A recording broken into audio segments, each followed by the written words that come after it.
जय श्री कृष्णा, राधे राधे। ये है मेरे करवा चौथ वाला व्लॉग। तो हम कर रहे हैं करवा चौथ का पूजन, जिसमें करवा बटाने का समय है। और हमारे यहाँ करवा है वो खाजे का बनाया जाता है। इसमें 10-10 खाजे हैं। वो जो चलनी होती है उसमें डाल के आमने सामने बैठ के और पानी के लोटे के साथ खाजों को 10 बार एक दूसरे से पलटाया जाता है। और पहले हमने एक दूसरे को बांध दी मौली और तिलक कर दिया और तैयारी कर ली पूजन की। अब कर रहे हैं हम पूजन।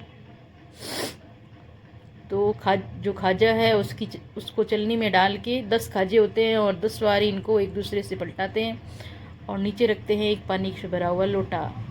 और मैंने इसी प्रकार शुरू से जो करवा चौथ है इसका पूजन इसी प्रकार से किया है और हमारे शहर में इसी प्रकार से होता है।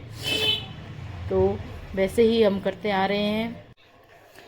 और फिर जो ये खाजे चलनी है, वो खाजे वाली चलनी या खाजे हैं, जो करवा है कुछ भी कह सकते हैं, ये सामने वाले को दे देते हैं।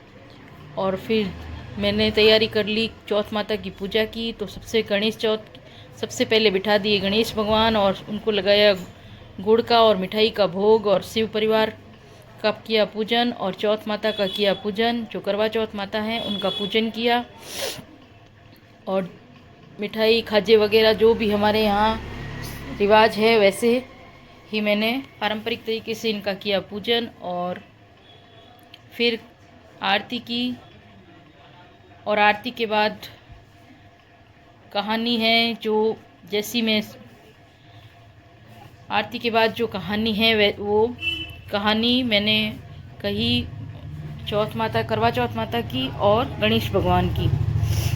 और इस प्रकार विधि विधान से जो करवा चौथ माता है इनका पूजन किया। और फिर आ गया समय चांद को अर्घ देने का।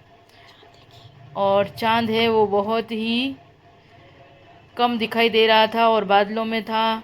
तो जैसे ही दिखाई दिया तो मैंने उनको अर्घ्य दिया और अपनी पूजा और अपना जो व्रत है वो संपन्न किया। और साथ में चांद का पूजन करने के लिए जो सामग्री मैं लाई थी तो वो लेकर मैंने फटाफट से पूजन कर उनको भोग लगाया। क्योंकि आज बादल बहुत थे तो चांद थोड़ा सा दिख रहा था और फिर बादलों में जा रहा था। तो हमने बिना किसी देर के पूजन कर लिया और अब ये धीरे धीरे बादलों में जाने लग गया। और इस प्रकार पूजा